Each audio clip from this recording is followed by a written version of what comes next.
Welcome to the London Property Podcast, your trusted guide through the complex and ever-evolving world of London real estate. We help clients manage, protect, and grow their property wealth by connecting them with the right expertise from finance, law, and tax to construction, design, and strategic advice.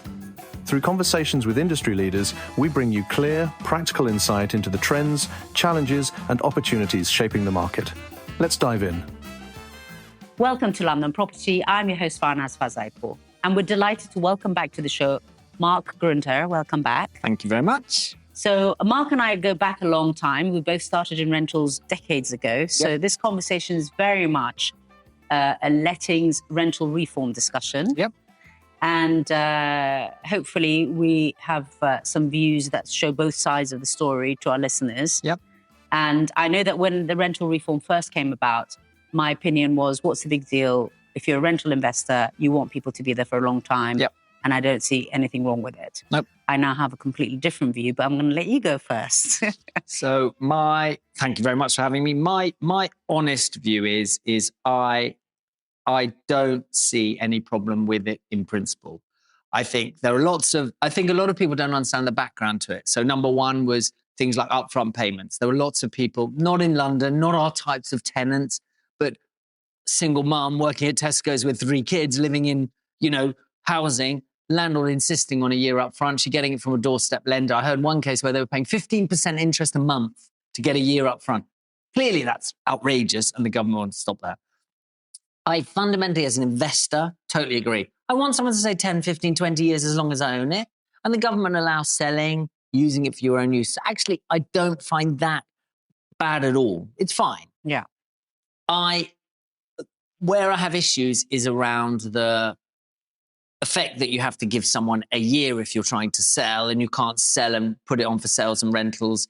If you want to have a go, it's very difficult. That's a little bit challenging, but if you plan as a long-term investor, you can plan. But we find a lot of our clients, they are sellers if the price is right. And I think being tied in and having to give 4 months notice and then having to wait a year, it's not very nice, because they might rent it, but with the idea of selling it and get an offer, and then they can't sell it. And that's a little bit annoying. And I find upfront payments for students just a joke. I think the fact that we can't take an upfront payment from a student, so the client either has to trust the student's going to pay upfront, or you have to get a professional guarantor, which is expensive. So we're seeing actually now, a couple of months in, we're seeing it we're used to it now, and we haven't seen anything. No one's been to a tribunal, I might add, yet, but that will come, I'm sure, and then we'll see what that does. But at the moment, I'm pretty relaxed on it. Good. Well, maybe you don't have as much mortgages as I do. So the reason I have an issue with it is, first of all, the fact that you can't get yourself that guarantee with taking the rent in advance. Nope. So I understand if there's 3 people after your property and then you go for rent in advance and that person has an advantage over the others.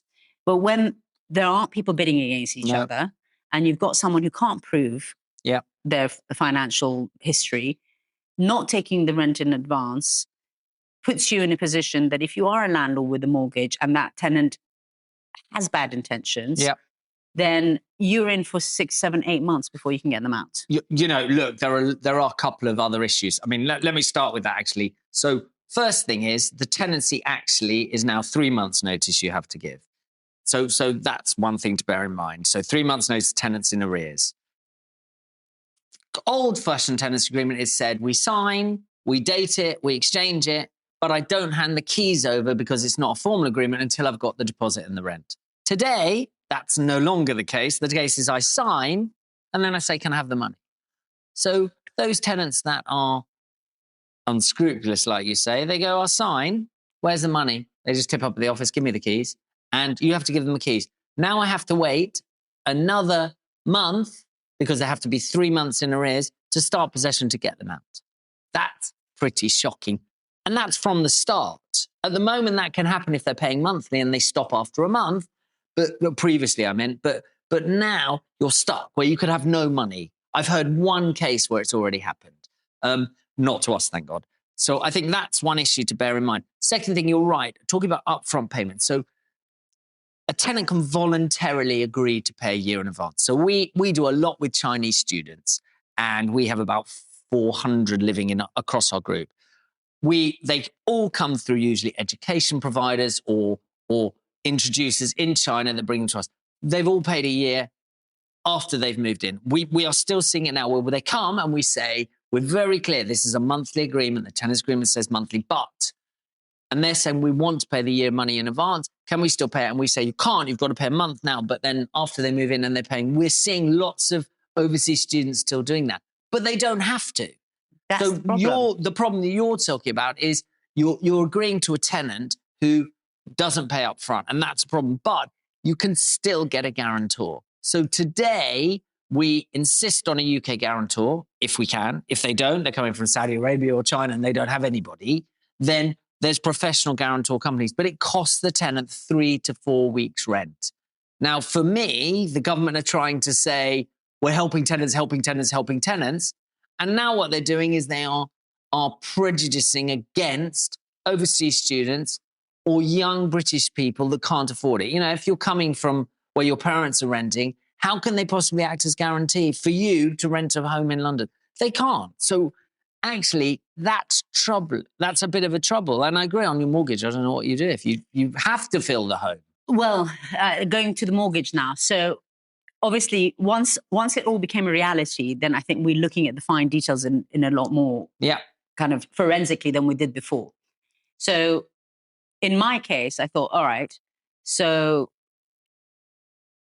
the tenant can leave at any time by giving 2 months' notice. So I was speaking to my mortgage broker and I said, so we can't take the rent in advance unless we let them in, which defeats the whole purpose if they're bad intentions. And the reason I keep going on about this bad intentions is because when the Housing Act was introduced to begin with, there was actually professional tenants out there using the system. Sure. And I said to him, okay, so I can't take the rent in advance and I've got to let them in before I can take the rent in advance. And then they can give 2 months notice anytime. And he said, yes. And already the banks are factoring that in. So the valuation of build to rents is now being affected because there's no security of tenure. It's interesting. So on top of the fact that you already had about 40% of the owners leaving because they couldn't deduct their interest payments from their income, you now have people who are like, well, if this tenant doesn't pay for 2 months, I've got no other way of paying my mortgage and I'm going to get repossessed. And if I do Airbnb, then that Council's has its own limitations. Maybe you could do 3 months lettings at a time, which is actually something that I'm looking into because then you can actually have a license to occupy. Some banks are saying if you want to build to rent mortgage, then you can only do corporate lettings. So those things are things, but not so many. Yeah, but you see, the thing is that that's all going to become a reality. I mean, I was at a dinner the other night and there were non-property people having a genuine conversation about the rental reform, saying if it's good or bad. And one of them said, what's wrong with it? It's just cheap Airbnb. And I was like, oh my God. It's true. So, those things, and it takes me back to what I've noticed running this podcast for 6 years and, going through the news all the time and trying to, make content to help people make informed decisions, investors, owners. Politicians always have a property agenda because it's the one thing that affects everybody. They think in 4 years, property investors think in 20.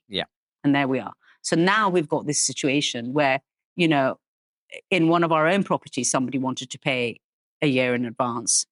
And I said, well, what if they pay a year in advance to their managing agent in escrow? And then the managing agent pays the landlord a month at a time. And these are all things that I guess that's barred as well, apparently. We took advice on this. So you can't, there's no way to circumvent it because that's effectively a circumvention of it. The only way that we've seen that potentially it could work is they could give the money to a lawyer and a lawyer could give you an undertaking.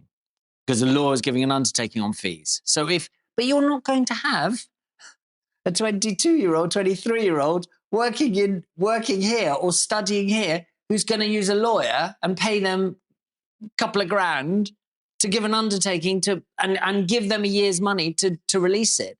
Larger people, yes, 100%. They may do that. Or they reference up and they're good for it. But for me, it's around Overseas students will find a way because they're usually high net worth, so it's fine. And to be fair, over the last 5 years, we've never had one international student default. Not one. We've had them where they're late paying. We've had them where they left the country and put the keys through the letterbox, which took us a month to find out. But we've never had one who said, I'm not paying, evict me. We've never had that. So I'm still pretty relaxed on overseas students. However, if they're coming from another part of the UK or normal working people or crooks who are in sheep's clothing, it could be really nasty out there. And I, we have clients, we already have some landlords who are worried, who are saying, I only want people that reference fully. I don't even want people with a guarantor. I'd rather just have employed people. Is that what the government want? So that means people won't be able to work here because they get a job and they can't afford it. And the whole thing snowballs. And I'm negative on, but I think people will find a way. But touch wood, we've not had an issue. But I can see it if the banks start insisting on, yes, company lets, that's another problem. I mean, there were a couple of people saying, well, maybe we could set a company up and they could become an employee on £1 a year. Really? I know. Really trying to circumvent something. The worst part is, the thing that's most terrible is the fact that student accommodation providers can take rent up front and they can do fixed terms. Because they're doing a license to occupy. Because they're big lobbyists, student accommodation providers, and the government cut it out. But what about students that are, so if you're going into Unite or one of those, they can ask a year up front and they can say it's fixed term for 9 months and you leave. So how does that, what? That was carved out of the Act. That specifically said, if you're a purpose-built student accommodation, you can demand rent up front and you can do fixed term tenancies.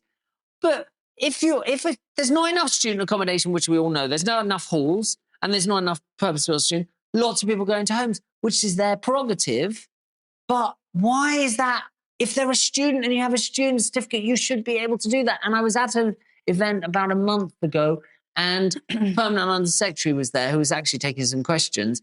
And I asked him the same thing he didn't want to answer. And then his office emailed me asking what my question was. And I asked the same thing. And I said, but you'll find that students are covered under the Act because if they go into private renters, if they go into purpose-built student accommodation, then they're protected. I went, not answering my question about my landlord who's letting to a student. Where is the purpose-built in Kensington and Chelsea? He said, well, then don't. Then don't let them go into private rent. Oh, I see. So now you're saying to landlords, don't rent to students. It's, unfortunately, I think it's crazy. You're listening to the London Property Podcast. We help clients manage, protect, and grow their property wealth. If you find this conversation useful, don't hesitate to get in touch. Now, back to the conversation. So the thing that I wonder is, it is fresh and, a lot of legislation, a lot of time has to be challenged before it can be changed. So where is the answer? Because genuinely, it's a risk that most buy-to-let landlords cannot take. Yeah, I agree. So, and they can't exit. And it's hard to exit at the moment because prices are under pressure, interest rates are still high. Who wants to invest in the UK right now? As an individual landlord, we've gone from 10 years ago, I would say 10, 15 years ago, where everybody I meet, 8 out of 10 were investing in the UK, pure investors. Today, that's flipped. 95% they're investing into the UK are doing it for their kids' education or a second home.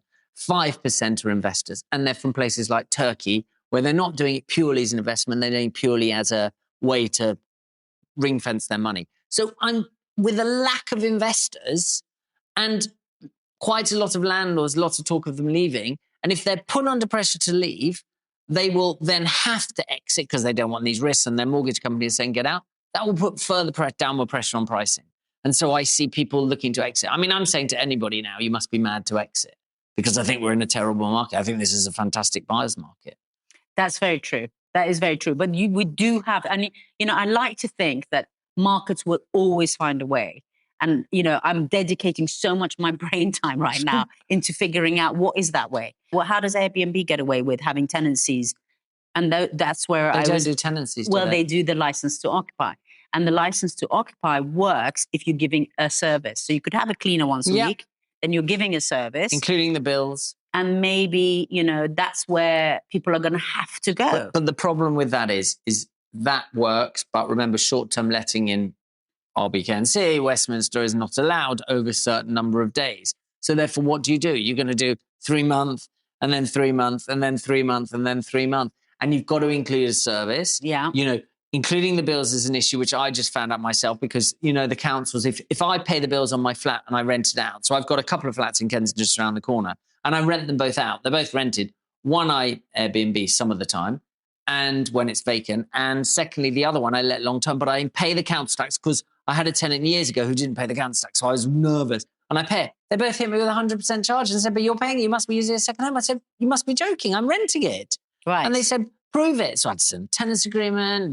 Who wants to go through the hassle?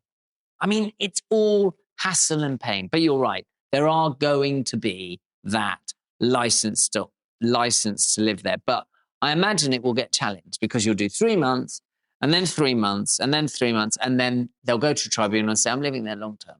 If it's their only home. If it's their only home. But if it's not their only home. If it's not their only home, you're lucky. Yeah. I'm telling you, I'm deeply in this. Yeah. Because when I heard that banks are going to start devaluing properties on the basis of having no security of tenure, I'm like we need that. We're already having a bad market. I know. And then on top of it, so, my optimism in the government has a plan has completely been eliminated since I've been doing the news bulletins, because how could you have a plan? You stop the multi-dwelling relief and suddenly, 500 build to rent stop being built. Yeah. So there is no plan. No. When they make announcements like, we're going to cancel the stamp duties, like, who gave you the stats for that? How did you make that announcement? Where's the paperwork that gave you? I think there's an awful lot of government stuff is done with a knee-jerk reaction, or they look at something and you look, for me, the start of London's time of challenging times, if you like, actually was the removal of VAT reclaim for tourists. For me, that is when that started, George Osborne did it. Let's not try and blame the Labour Party. George Osborne did it. They looked at the 2 or 3 billion pounds that was being reclaimed, or whatever huge sum it was. The reality is, if you are someone from the Gulf, because they come here and spend a lot of money, or someone from anywhere, Latin America, wherever you're coming from, if you're coming to the UK and you're walking down Bond Street, you're going to walk into Chanel and Hermes and all of these places and the watch companies, and you're going to go, very nice. Or can you just make sure they've got one in Geneva for me to go tomorrow and I'll pick it up there tomorrow? Or they ship it direct.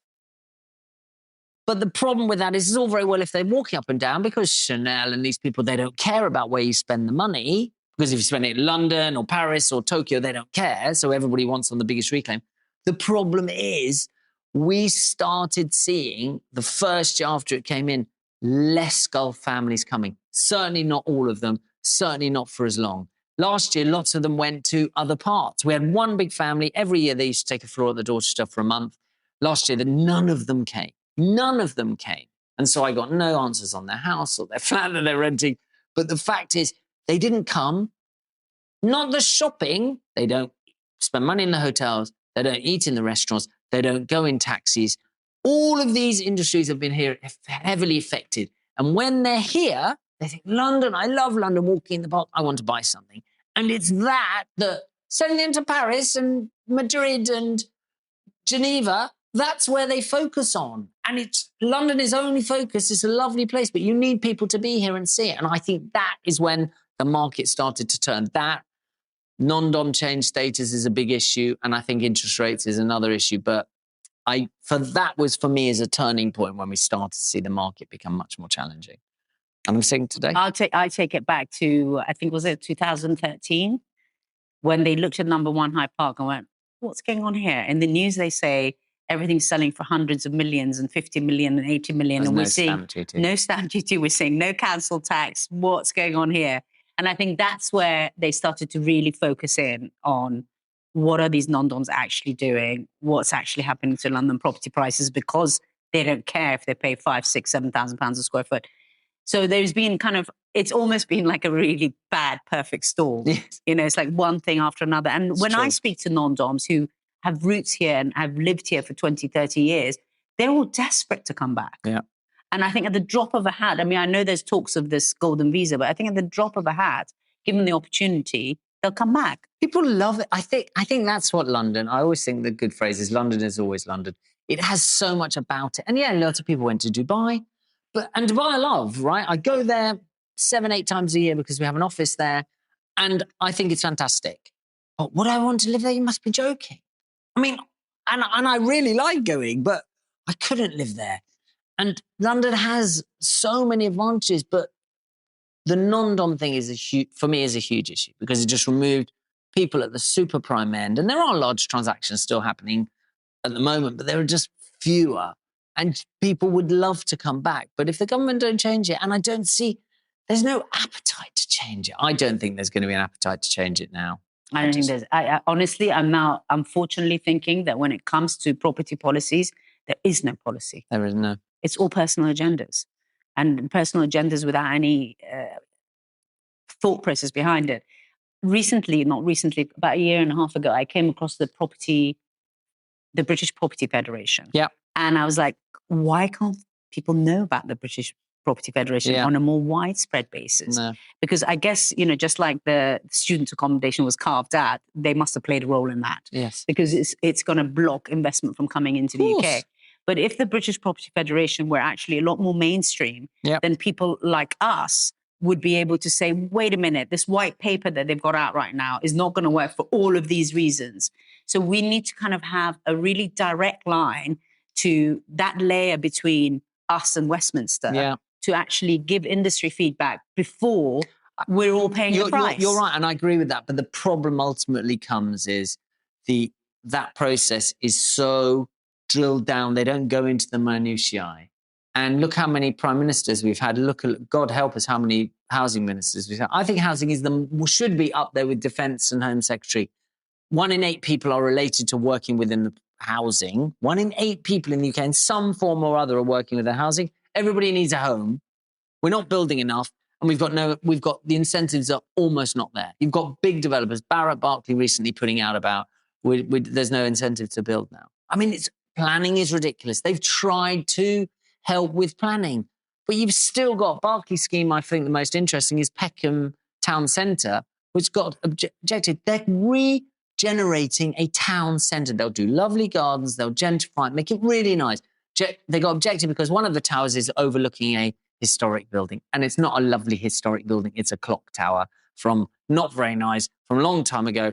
All objected. And Barclay said, if we don't get what we want, we're not going to build it. So we'll just leave it. We own the land, so we'll just keep renting to rubbishy shops and rubbishy this, and we'll just keep leaving it, and we'll just take the income and we'll sell it to an investor because we're not going to do it. And if they can't do it, then God help the rest of us. And I genuinely feel that government and yes, they can appeal, but should they have to appeal again and again and again until it gets done? It's not right. I think our planning system is a joke. And I think that's the biggest problem. I was talking to an American investor, and he said, he actually looked into the camera and he said, there is money, there is demand, there's appetite. The biggest problem in this country is planning. And recently they said that they're giving 300 planning officers to the system. That's like one guy in every planning office. How's that going to help anybody? But the one thing that I would say is with the rental reform, and already with the inheritance tax where people are not buying when they want to be here and they're renting, and that upper end of the market. So if you actually go over £100,000 a year, maybe if you are an overseas investor and you're wondering, how do I still invest without having to get into the minutiae, the detail of all these complicated things with the rental reform, is to actually invest in things that are 100,000 and above. Then you have a free range, as it were. And one of the things that, you and I will both know is in the past 10 years, actually, that top end of the market has really matured and it's really become, and there's less competition. I mean, it is talking to people who've got really deep pockets, but, maybe that's what's going to happen. And maybe the smaller end of the market will become more transient. Well, there's lots of, so number one, what we've seen is 1-bedroom flats. There's a deluge of them on because they're all owned by investors, very few buyers. And it's a hard market, and you can get some stonkingly good deals. I mean, stuff that we're selling is way below, within the last 12 years, is where we're saying 2013 pricing, and we're seeing below that in some cases. But secondly, it's interesting, we're saying people buying larger properties, which is where you're going. is I've got a client of ours who has built a portfolio over the last year and a half. He's invested 120 million pounds into buildings, but he's very specific. He'll only buy a corner building, which has commercial on the ground floor on resi, and he wants to put resi upstairs, so it can be commercial. And he pays less stamp duty. He pays the stamp duty, but actually he didn't realise this, but if you buy 6 units, you only pay 5% stamp anyway. But yes, that was his motive. I'm paying less stamp duty. Secondly, he said, if I get there, and he just did one in Maida Vale, actually, which we saw, and it was ground and 3 floors, first, second, third. And it was, at the moment when he bought it, it was 5 flats. He's turned it into 1 massive flat and done it really nicely. I mean, I thought the entrance was a bit funny. And he's rented it at £3,500 a week. So even though it's above a shop, he's done it beautifully. And he only puts air conditioning in. He does everything correctly. He does a pre-planning application before on exchange, and says completion is subject to pre-planning app. So he gets all his ducks in a row. And actually his view, exactly like you said, he said, I don't want to have anything to do with this renters' rights thing. I know if I buy above £3,000 a week, if the rent is above £2,000 a week, actually, if it's above £2,000 a week, then I don't have to worry about that. And I get a tenant. It may have a little longer void at the beginning, but I have a tenant who's going to stay 2, 3, 4 years. And he's doing that everywhere. He's struggled because he bought something in Guildford. I said, I don't know how you're going to do it there, because he bought something on Guildford High Street, which is outside London, and it's 3 floors. And he said, yeah, but I didn't pay anything for the upper. He got the ground and he ended up with the whole building. And he said, actually, I've looked at that. If that's a bit of a pain, it's a bit of a pain, but I'm not doing that. But in London, the 70 buildings he's bought. 70 he's bought. He's determined. He's invested £120 million. Yeah. And his view is, if I don't sell any for a profit for 20 years, I've got 2 kids, they can have it. I'm happy to take the income. And honestly, I'm shocked. Some of the stuff he's bought at amazing pricing. And he's saying to me all the time, Mark, don't bring me stuff that they're expecting a full price, because I will buy it. And if I shake hands, I will buy it for what I said. I'm not like all these others out there chipping away. If I buy it and I think my price is right and I lose a bit, I win a bit, but that's my price. But I'm not going to pay the most. I'll pay what I can for what it works for me. But that's interesting, because his exact motive is what you said. I only want larger units. Mark, thank you very much for coming. I look forward to speaking to you again Thank you soon. very much. And if you have any questions that Mark and I could help, please do get in touch. And we're here to help rental investors, tenants, anybody who's got questions about the rental reform and how to navigate this new landscape. Thanks for listening to the London Property Podcast. If you'd like guidance on managing, protecting, or growing your property wealth, get in touch. We're here to help. And if this episode proved valuable, share it with someone who takes the market seriously, and make sure you're following so you never miss an update.